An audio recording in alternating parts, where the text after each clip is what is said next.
What's up, guys? Jordan McAbee here, fantasyracing.online.com, and today we're going to talk about Martinsville, the Blue-Emu Maximum Pain Relief 500. God, that's a long race title. Could you imagine if Rick Allen was announcing this race? Back up through the gears they go with the Blue-Emu Maximum Pain Relief 500 at Martinsville Speedway. And his constant... He's like a freaking 80-year-old with a cell phone. Just, the guy's a walking caps lock. Thankfully, he's not. But anyway, we got Martinsville Speedway this weekend. Hopefully on Saturday night. There's some rain in the forecast. I haven't looked at the official weather or like the official NASCAR weather guys that are on Twitter to see what they're saying. But weather.com says there's a chance of rain, good chance of rain on Saturday into the night. So it might be a Sunday race, but hopefully it's a Saturday night race. It's also, I don't know if you can see my shirt, but it's WrestleMania week. I got my Undertaker shirt on. This is my lucky Undertaker shirt. Anyway, looking at the... looking at the betting odds for Saturday night's race at Martinsville. And, hey, DraftKings, you spelled the name of the race wrong. There's no E in blue. But Martin Truex Jr., favored, or the favorite, heading into the race. Chase Elliott and Keselowski next. Got Hamlin, Logano, Blaney. A typical... guys you expect at flat tracks. These, if you watch my slingshot video that went up on Thursday, I love flat tracks. One, because I tend to, with the exception of Phoenix, I can't quite figure out DFS with Phoenix for whatever reason, but I tend to do really well at flat tracks overall. And I think I've narrowed it down to, it's because these are pretty easy. It's a lot easier to narrow down your Dominator pool because we know who's good here. We know the drivers that are going to be fast, and it's like that every single race. Even last year's race, so this race last year, if you remember back, it was in the middle of June, so it was hot as hell. It was the first time they did a night race, and they came out of the gates. Hamlin sucked. Kyle Busch sucked, and then he hit the wall.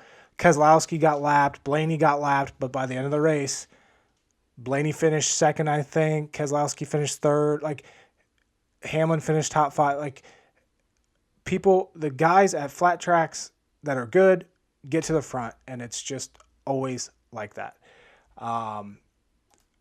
This year, so we've had... let's look back at, if you remember back to Phoenix, we went over this. We'll check out this chart again. Flat tracks in 2020, Logano, Elliott, Keselowski, Truex, all very solid in most of those races. You can also throw Ryan Blaney in there. His stats get a little skewed because he really sucks at Richmond.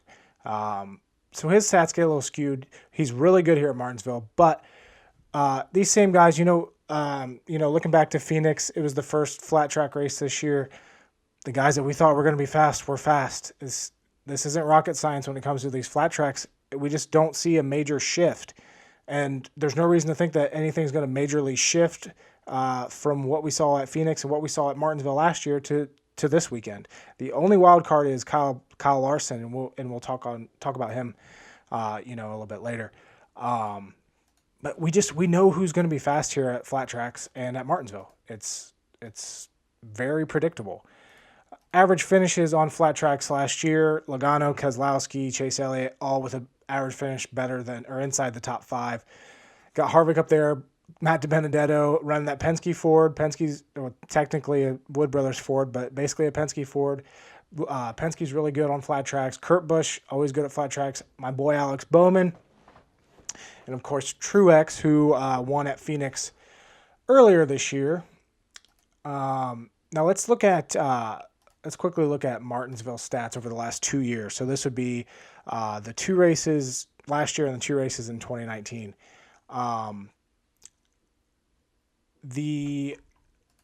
So a couple things. The races in 2019 were, I don't want to say skewed, but that was before NASCAR had this package figured out to the level that they do now, and it was basically impossible to pass the leader.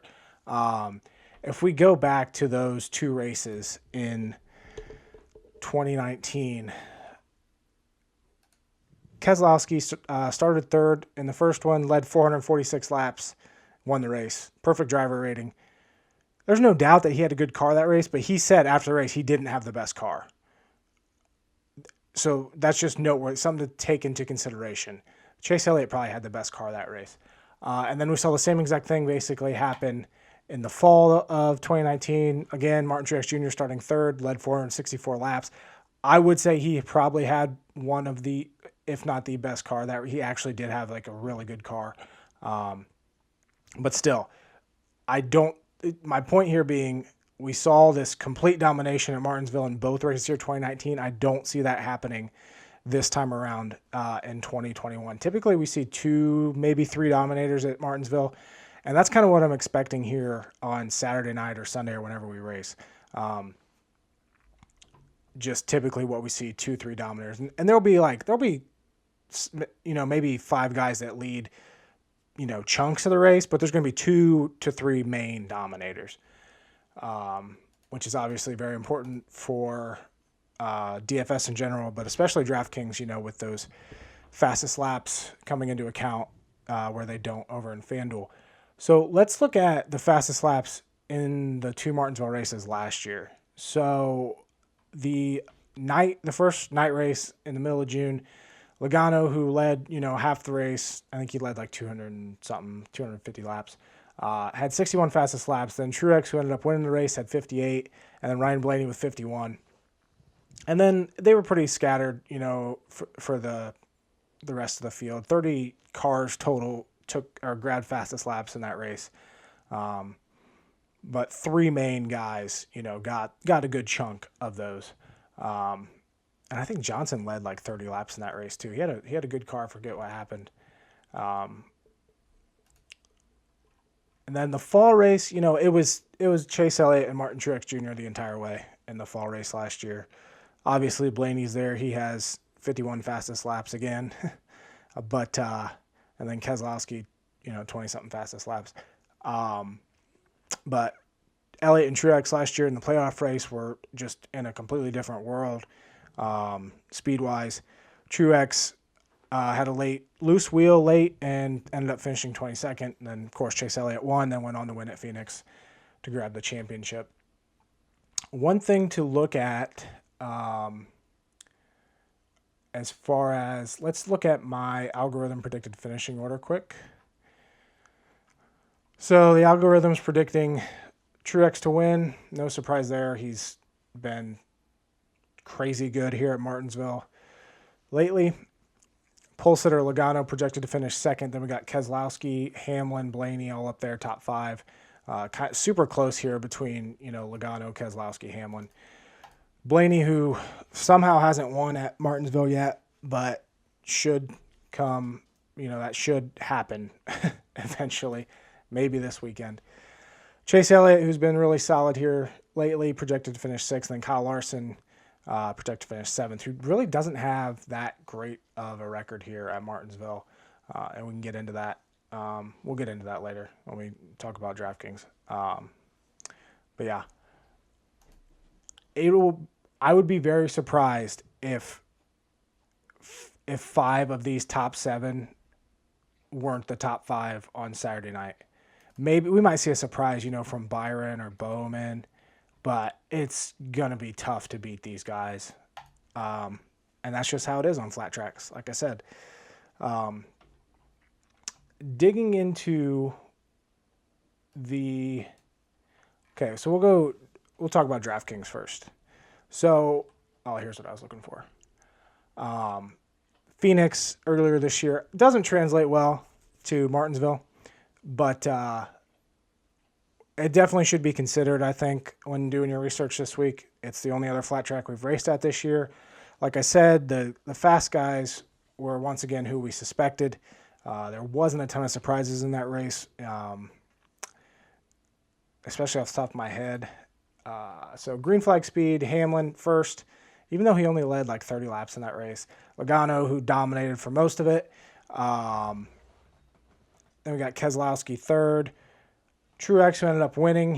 So if you remember back to that race, Truex, they didn't have a great car for like the first half. I mean, they had a good car. They didn't have a great car for the first half. They took some wild swings on it. Well, I'm probably exaggerating there. They took some swings on it, and that thing just took off. Kind of the opposite of what happened with Kyle Busch. So Kyle Busch had a really fast car at the beginning of that race.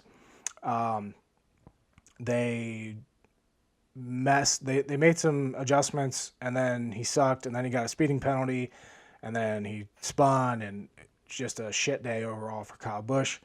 But Truex was the opposite. Super fast car after they made those adjustments. I still maintain I think Kyle Larson was the fastest car in that race. If you remember back, Jordan Jinx hit him. He was supposed to be on the pole or front row. I think it was the pole. Inspection issues, had to start in the back. Got like 2 or 3 speeding penalties and worked his way up through the field each time. Like he had crazy speed in that race. And probably would have won. At least he would have at least dominated and taken away from Logano's domination, I think, if none of that would have happened. Looking at fastest laps in that race, we got Martin Truex Jr. With 52, Kyle Larson with 45. Like I said, he had such a good car that race. And then Logano and Hamlin with 38 each. It's always noteworthy with the Penske guys. So they're really good at flat tracks, but if they're not leading laps, they're probably not getting a ton of Dominator points. They're getting the finishes, of course, but like Keselowski, even here at Martinsville last year, 24 and 27. Obviously, Blaney's kind of the exception there, but I'm speaking specifically about Logano and Keselowski. Just don't really seem to put up a ton of fastest laps unless they're leading. So Logano led most of that race. He had plenty of fastest laps. And that's kind of the case, at any track, but it's always noteworthy here at flat tracks because of how important Dominator points are here. So if you go heavy on Penske and they're not leading laps, they can really, kill your DraftKings lineup at least. But going down now to my potential Dominators, and this is in the order that I think most likely to least likely, at least, if we're throwing out a Dominator pool, Truex, Logano, I think are the 2 main Dominators on Saturday. Chase Elliott has a good chance. I think Blaney does. Hamlin, I wrote him up as a tournament play. Definitely could see him surprising me in a way. And, finally putting together a whole race this year and getting to victory lane and putting up solid Dominator numbers. Keselowski, like I said, he has the place differential this week. I'm not seeing a huge Dominator upside from him. And I think William Byron could really surprise some people. And then Kyle Larson, which we'll get to here in a second. So my projections have Truex significantly higher than everybody else. Projected at 111.3 DraftKings points. And then Logano second at 82.3. Blaney's up there. Keselowski, Elliott, of course. And then Hamlin, Larson. Byron actually projected pretty high considering he starts third and, it's going to be tough for him to dominate. I think he can be an outside or like a differentiating Dominator, I guess, for your lineups. That's another tournament play I wrote up was Byron. But for him to project that high with limited Dominator upside is significant. The same thing I said at the Bristol dirt race, and thankfully he ended up finishing like 6th and didn't make me look like a complete idiot. But Byron, I just love the speed that car has this year. But let's make some DraftKings lineups here. So the top projected lineup according to my projections. So, just throwing my projections into an optimizer. We got Truex, Logano, of course, top two guys. Thankfully, they didn't, super price down the pole sitter this time. And actually, kudos to DraftKings for their pricing this week. When I first looked at it, there was like a couple, there's like 3 or 4 that I was like, what are you doing? Almirola 8,100 starting 31st. The more I thought about it, the more it makes sense. We got Bowman, Kurt Busch starting 20th. It's just and Christopher Bell starting 23rd. So Almirola a little low, and definitely eye popping when you first look at it. And then Corey LaJoie and Anthony Alfredo priced down here at 53 and 52. What? I don't get that at all. At all. But anyway, the optimal projection optimal lineup according to my projections is going heavy on the potential dominators of Truex, Logano, Blaney. Then coming down here and grabbing Chastain, who is projecting well in both FanDuel and DraftKings from me. I don't know if anybody else is going to be talking about him, but I definitely think he's a very good option in both DFS sites this week. And then rounding out this lineup is Alfredo and LaJoie. Leaves you $400 left over. So you got Truex, Logano, Blaney, Chastain, Alfredo, LaJoie. I don't love it. I don't hate it. I could see putting it in. I mostly stick to high dollar contests, and I doubt that I put this lineup in, even though it is the top projected lineup. You could also, if you didn't want to roll Chastain, could pick up Eric Jones. They seem to surprise every week. I talked about Chris Buescher as well in my FanDuel article. He could definitely surprise, especially at that price point. I think they're both going to be low owned because they're starting 15th and 16th, and then you got Chastain and Briscoe down here starting 27th, 24th at lower prices. So common sense just says go for the guys with more place differential. But that's not how tournaments are often won, is the going with the no-brainer picks. But so if you did a lot of the projected lineups with my numbers start out with or end with LaJoie and Alfredo each time. So take that for what it's worth. I like LaJoie. I'm not in love with Alfredo, but like I said, it's so hard not to at $5,300. I do like pivoting up to Priest if you have the cash. Just comparing Priest finishing 18th, scores 24 fantasy points. LaJoie finishing 30th, scores 16. So I could definitely see Priest, getting a teens finish this week for what that's worth. But another lineup, I was just messing around earlier with these. Keselowski, so you got a little bit of place differential there. Logano, and then Blaney. And that leaves you enough to jump up and grab Bubba Wallace. Talked about Bubba in my preview article this week. He's very good at Martinsville. I think he has 2 or 3 truck wins here. Was always, surprisingly strong in the in his Richard Petty car. And now he's in basically a 5th Gibbs car. And Gibbs has been really good at Martinsville and flat tracks. So, yes, this team has had awful luck, but it's not like they've ran terribly. There's a big difference between running like shit and having bad luck and running well and having bad luck. So could definitely see, honestly, I wouldn't be incredibly surprised if Bubba Wallace ended up top 10 this week. Just throwing that out there. Let's look at, I wanted to look at some lineups that didn't have Alfredo and LaJoy, before I start really messing around here.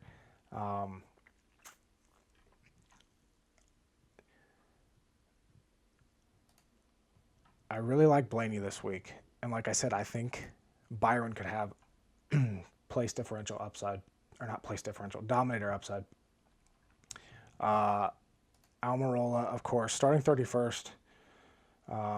Should definitely, I'm not worried about Almirola at all this week, for what that's worth. He was perfectly fine at Phoenix a couple weeks ago. I'm expecting pretty much the exact same kind of race. 22nd to 11th for him at Phoenix.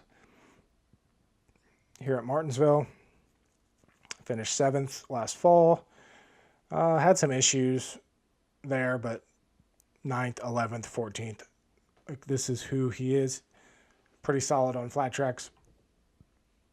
We've seen this season that Stewart-Haas seems to have, or like they don't have intermediates quite figured out, but they're fine on the shorter tracks. And let's go back.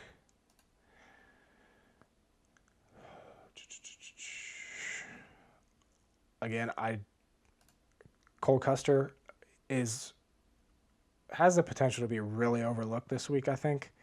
But he was like for Cole Custer was good on flat tracks last year. Average finish is 16.8, average running position 17.3 for Custer, and his, up and down for his rookie season. Definitely solid numbers there for flat tracks. And with him starting 26th, it makes sense. I'm going to jump down here and grab LaJoy.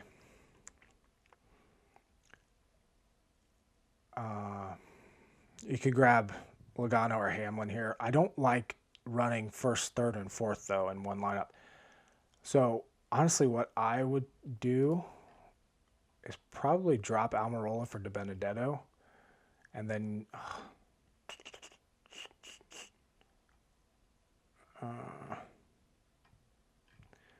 trying to get Chase Elliott. But you get Keselowski.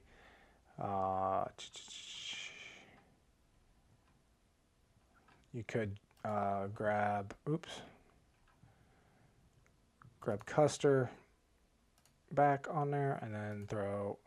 Dang, I'm hitting everything here. Okay, let's talk about Kyle Larson, because you could fit Kyle Larson in here.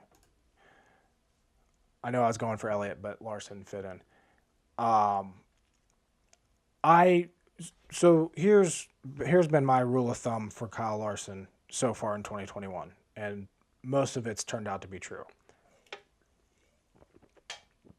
My rule of thumb has been, if he was good here in Ganassi equipment, he's going to be great in Hendrick equipment. He was good at Atlanta in Ganassi equipment. He dominated in Hendrick equipment. He was good at Phoenix in Ganassi equipment. He probably had the fastest car at Phoenix in Hendrick equipment. He won Las Vegas. Homestead, I don't even know. I still think he was just playing it safe that race, but still. Rule of thumb, this is Kyle Larson we're talking about. This is the fastest car by a long shot all season long.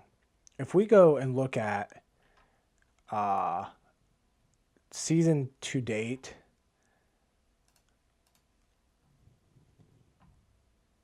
loop data on Kyle Larson, we all know that he's been very incredibly fast.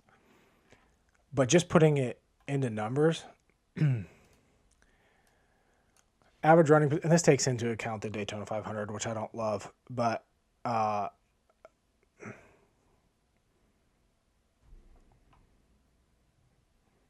clicked on the wrong thing. Yeah, I did. Just a second. Sorry about that. Average running position, fastest laps run. For the season, only Denny Hamlin is better than Kyle Larson in average running position, and that, Larson having really bad results in the Daytona Road Course and the Bristol Dirt Race definitely didn't help that. Hamlin's been like solidly consistent all year. But still, I mean, you get the point. Fastest laps, Larson's almost double everybody else this year. He's grabbed almost 20% of the fastest laps in 2021. Just very impressive. So now comes Martinsville. And honestly, I'm not 100% sure what to expect out of Kyle Larson. He's never had like a great race here, and he typically doesn't put up too many fastest laps. Let me see if I can fully confirm that, so I'm not just talking out my ass here and get someone commenting and being like, "Oh, Kyle Larson had 300 fastest laps over the last 6 years." I'm just to get my like I said, so I'm not talking out my ass. So he didn't race here last year. So we'll look at 2019, 2018, 3 years, 6 races, and Kyle Larson. This isn't cooperating very well. Kyle Larson had 17 fastest laps. That's it. Never more than 7. Does that change this week? So this is one of the biggest questions. And this is going to be the difference between, I think a lot of lineups making or breaking them because Larson costs so much. Because chances are, if you're picking Larson, you're not picking Truex. And Truex has such a good record here. Or you're not picking Elliott. You're not going to try to stuff both those super high-priced guys into one lineup. So Larson has the place differential potential. Starting 19th, if he goes out there and finishes top 5, not going to be worth it in DraftKings, probably, even with that good finish, unless we get Byron dominating, Blaney dominating, Hamlin, some of those lower priced, or we don't get Logano and Truex being the 2 dominators, where you're going to need both those dominators in there. The place differential points aren't going to get you as much in a 500 lap race unless we have lower priced dominators show up, or the main dominator or 2 have issues and finish like 30th. They dominate for most of the race and then they wreck each other at the end and finish 28th. That's where Larson could sneak into the optimal lineup. Or if he does what Kyle Larson's done all season and have an amazingly fast car and then gets dominator points. So now you're getting dominator points on top of place differential points, and obviously he's going to be in the optimal lineup. Do I think that's going to happen? I don't, but I keep flashing back to Phoenix and how good he was there. Like, I know he was very good at Phoenix before moving to Hendrick, but is this all he needed? Is this all he needed was a good setup and a good car? Hendrick was really fast at Martinsville, especially last year. There's no reason to think that's not going to happen again this weekend. And now you have the most talented race car driver in the field behind the wheel. So definitely, I like the upside for Larson. Probably more on, I don't even know if I like him more on FanDuel than I do DraftKings. Probably more on FanDuel than DraftKings, because it's hard for me to see him get significant dominator points. But that's by no means say, completely fade him. and I probably wouldn't even go underweight on him. You know, he, it's tough. It's tough. You know, like Atlanta, I went like 96% Larson at Atlanta because I was that sure that he was going to be that good. This week, I'm just not feeling that. But anyway, let's get back here. So Hamlin, like I said, I wrote him up.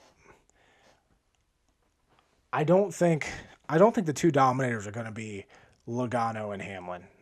I think it's going to be one or the other, and it's going to kind of depend on, you know, who leads out of the gate, and then who has the best pit stop probably at the competition caution, which I think is on lap 60.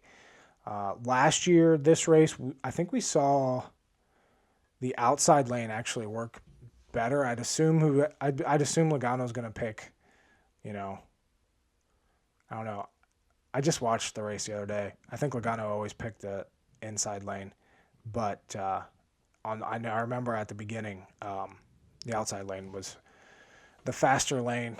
But so if we start with Hamlin here, and I'm still waiting for the old Kyle, but it's so hard for me not to just hammer in Kyle Busch priced under 10,000 at Martinsville just based on his record here. But similar to, you know, Hamlin, since we switched over to this package 2019, or that's kind of, I'm really only looking at the last 2 years of data here. You know, you look at Kyle Busch, no top fives in the stages, 5 laps led in 4 races, and he finished third in 2019, but, you know, probably didn't have the third best car in that race. This race last year, he got into the wall early, and Gibbs was just off at the beginning. But starting 12th has you know, place differential upside. If you can, I think he's going to need to be a dominator though at that price, depending on how your lineup shakes out. But let's throw. So we got Hamlin on there. It's hard not to take Truex at this track. And LaJoie is like surprisingly good at Martinsville. I'm not super concerned about his equipment. This race last year, I think it was this race last year, when he stayed out to screw over Denny Hamlin, that's when I became a Corey LaJoie fan. I ordered a Corey LaJoie shirt as soon as he did that. And we saw him hey, I don't know if it's got to be him, because he did it a lot last year where he stayed out and, you know, gambled on tires or did something that would most likely be really stupid and led laps. He did the same thing at Phoenix earlier this year. I'm pretty sure he has a different crew chief than last year, you know, switching over from the Go Fast to Spire. But still, Corey LaJoie, last 3 Martinsville races, 25th, 18th, and 18th. Don't really, it's hard to say, yeah, Corey LaJoie is going to finish top 20 on Saturday night, but it's possible. I'll give him that. But he's, like I said, he's just one of those guys I don't even think and just throw in there.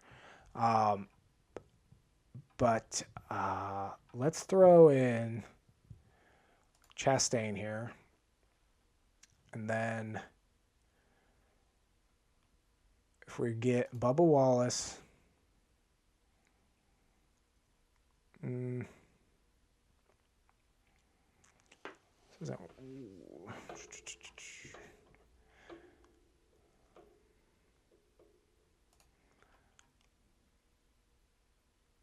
Custer's not going to get me up to Bowman. I might default back to, you know, picking these 2 cheapies. Okay. I don't hate this. I actually don't hate this at all. Denny Hamlin, Martin Truex Jr., Kyle Busch, JGR. JGR, flat track. I think Gibbs has really good speed this year. If Kyle Busch can return to old Kyle Busch ways, that's still, But got Custer, who has, we talked about him. I think he has teens upside. Priest, if he can. I trust Ryan Priest to finish top 20 more than I finish Anthony Alfredo to finish top 28. As weird as that sounds. And then LaJoy. So Hamlin, Truex, Kyle Busch, Custer, Priest, LaJoy. Don't hate that lineup by any means. If I wanted to jump down and grab Bowman instead of Kyle Busch, who Bowman finished, I want to say 6th here last year in this race. It's just, fastest Dominator points and fastest laps are just so important here. If your driver isn't finishing top 5 plus place differential, a top 10 out of Bowman, I don't think is going to get him in the optimal lineup at his $9,200 salary. If he has Dominator points though, fastest laps, puts up 40 fastest laps, it's possible. What if we did this though? So take off Truex, get Larson.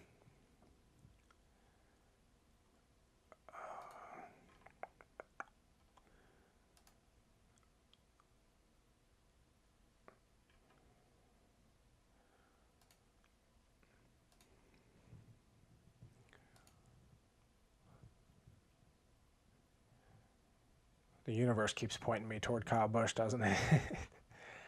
I love the idea of a 3 Dominator lineup. Keselowski, I don't know if he's worth the price in DraftKings. I don't know if a 5th place finish in 20 fastest laps is going to get him in the optimal. That's my only concern with Keselowski. He's solid, he's great here at Martinsville, but last 4 races, 130. There was that one race in 2019. I bet a lot of them were from that. But looking at last year, 24 fastest laps and 27. So he's consistent.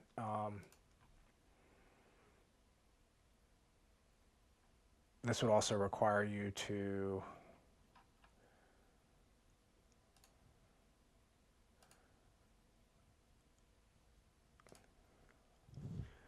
Hamlin, Blaney, Keselowski, Custer, Chastain, LaJoy. If you didn't want to go super cheap, and go with the Priest or the Alfredo, definitely like this lineup. Don't particularly love 2 guys in the top 4, but Hamlin he's put up consistently laps led and fastest laps this year, and I think he can do it again this weekend. Blaney, of course, always solid here at Martinsville.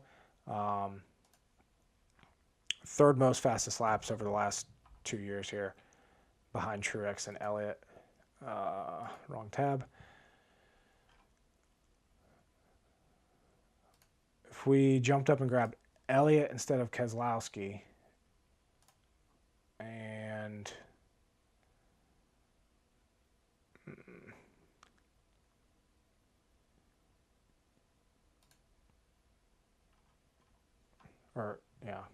Elliott instead of Hamlin is what I meant before. This is going to come down to Alfredo again, isn't it? Elliott, Blaney, Keselowski, Custer, Alfredo, LaJoy. I have a feeling I'm going to come to this line of construction a lot on DraftKings. I'm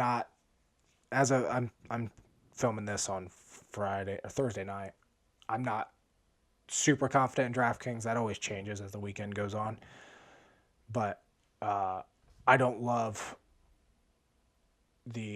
pairing both Alfredo and LaJoy together. I don't hate this lineup though.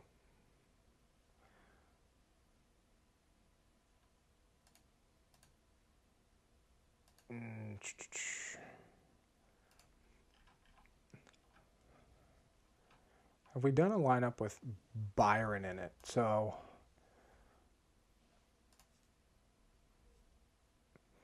Byron, Elliott, Almirola, LaJoy. If we went and grabbed Chastain, that gives us enough for Blaney.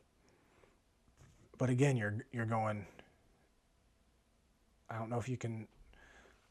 I don't love the idea of 3 guys starting top 5 by any means. I'd rather, pivot down to Keselowski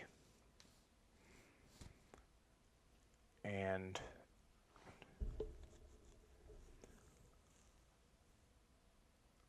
Logano maybe.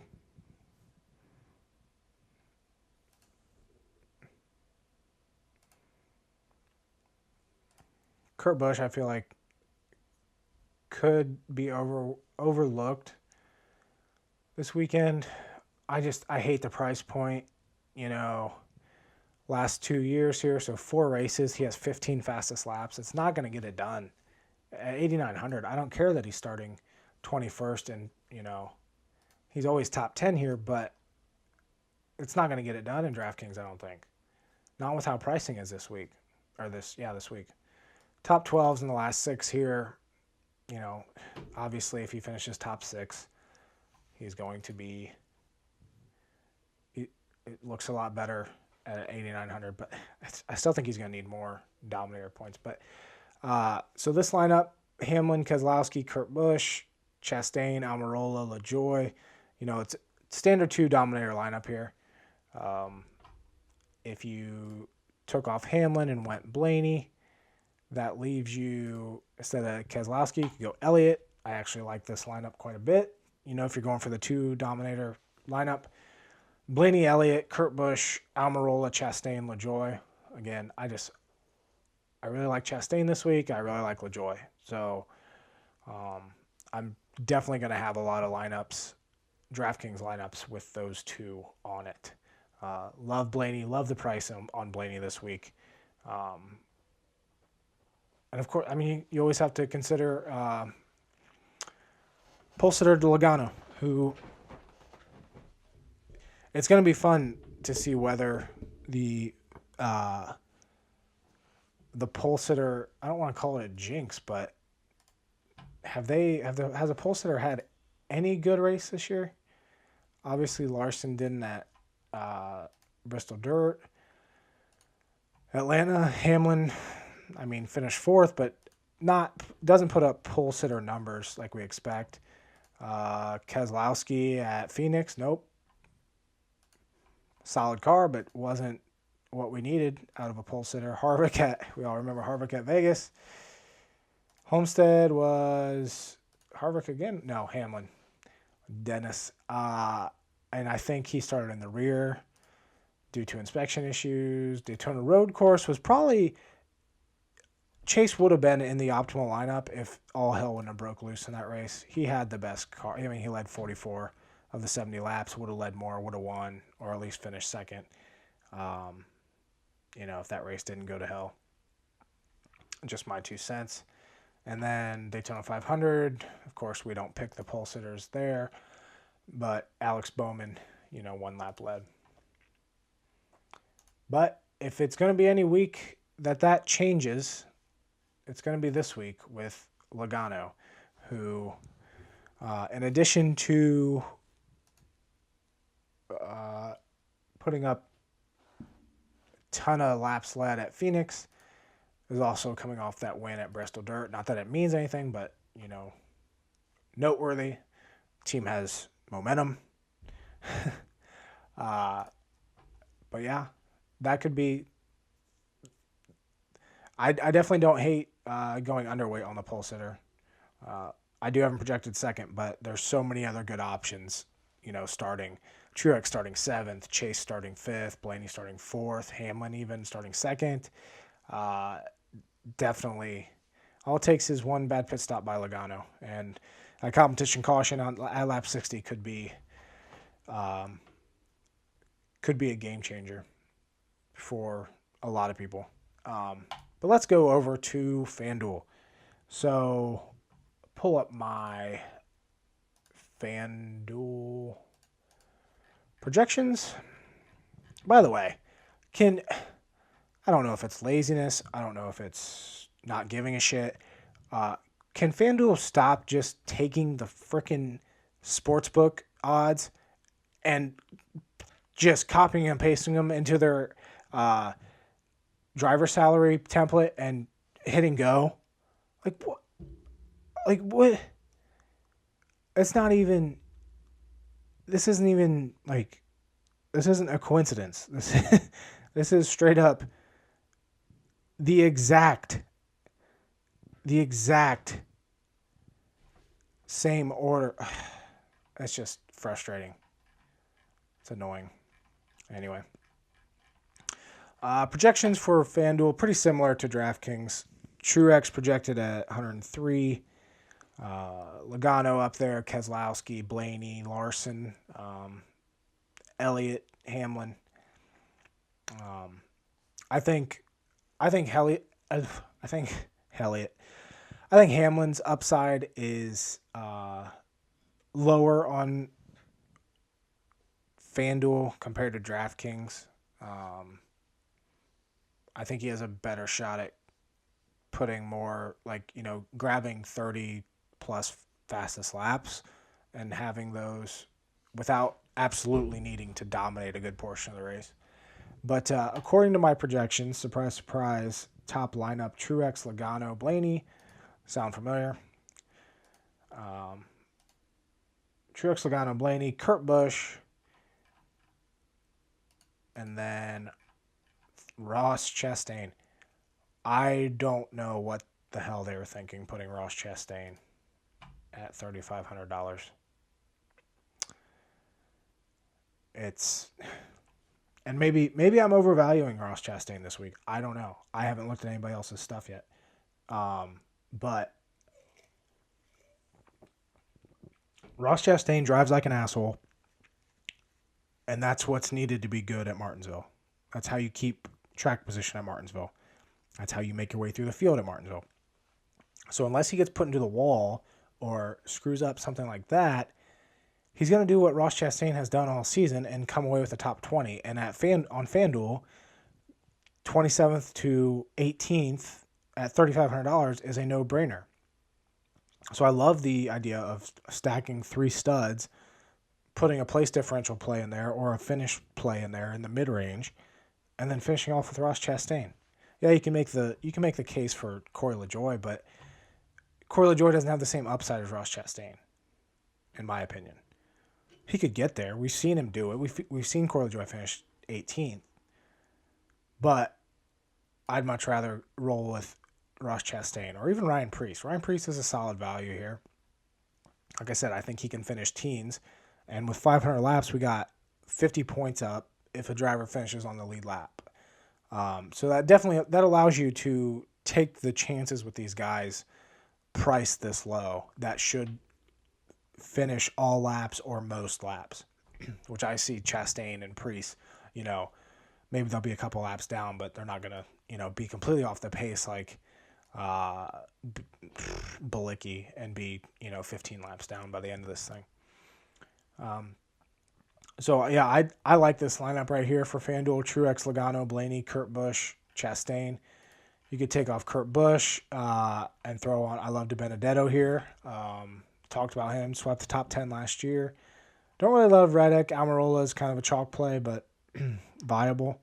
And that could also get you off of Chastain if you wanted to. Could get you up to, see, I don't love Stenhouse.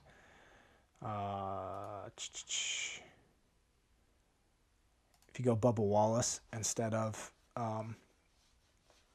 Kurt Busch, that leaves you enough room to grab Buescher, who I wrote up in my FanDuel article. If you wanted to stay with this core up here of Truex, Logano, Blaney.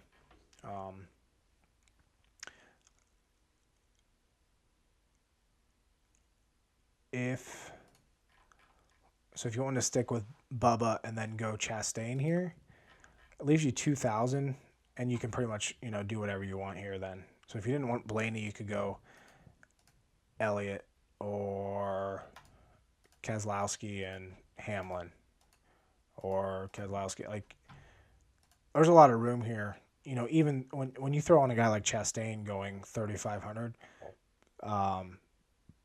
there's plenty of room then for the rest of your lineup to fit in the $14,000 Truex and the $13,500 Elliott, and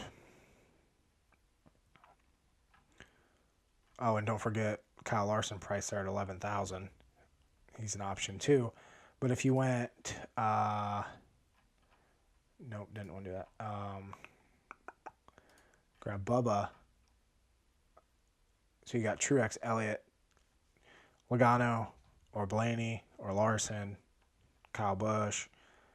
There's so many ways to do this just with throwing Chastain on there. If you didn't want to do that, if you wanted to go like a 2 Dominator route here, I would probably do Logano and Truex, and then, fill in the rest of the lineup with the place differential plays and the finish potential plays. So do like a Truex, Logano, Bubba, Almirola, and Christopher Bell, or Kurt Busch, or DiBenedetto. Why does this stop with the tutorial? Wow.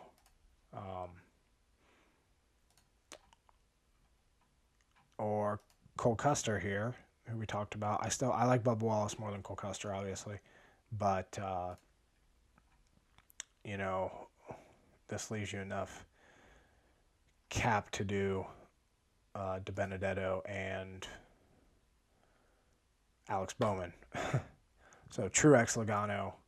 So you're getting those 2 Dominator plays, and then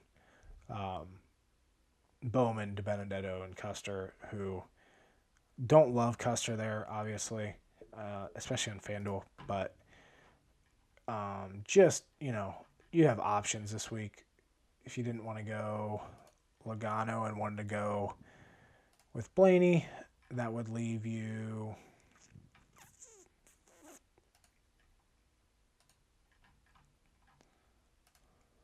Truex, Blaney, Kurt Busch, DiBenedetto, and Bubba Wallace. Like I said, I love just rolling with Chastain and rolling the dice there, I guess. Severely underpriced and trying to beat people, elsewhere with your lineup, and just kind of rolling with that kind of no-brainer pick, or a Ryan Preece if you're feeling crazy. But that's, I think, I had one more FanDuel lineup wrote down, so might as well just throw that one up quick. Heavy on Penske. Love them at flat tracks. So we got Blaney, Keselowski, and Logano. And that leaves you enough cap to... You can also throw on Harvick on there. I don't... I'd rather go... If I was doing this lineup, I would probably go with Bowman, or maybe Byron, or Kurt Busch. Kurt Busch seems to be my go-to, there. But before I went Harvick, Harvick's not bad here. Just, he's never been great. Never put up like a really dominating performance. Hasn't led a lap here in the last 9 races. Just, But it's hard to pass up a guy like Kevin Harvick at 10,000, So definitely an option. A lot of options this week. But like I said, to start out this video, we pretty much know we can narrow down the Dominator pool, and then it all just comes down to getting the rest of the pieces right. There's never an easy week in DFS, but Flat tracks seem to be a little bit easier than a lot of them, at least in my opinion. So good luck. Hopefully we race Saturday night. I really liked the changing racetrack and racing under the lights last year at Martinsville. Hopefully they do it again. And it's always nice to have a Sunday off, I guess. So enjoy the race. Good luck. And we'll see you next week for Richmond. See ya.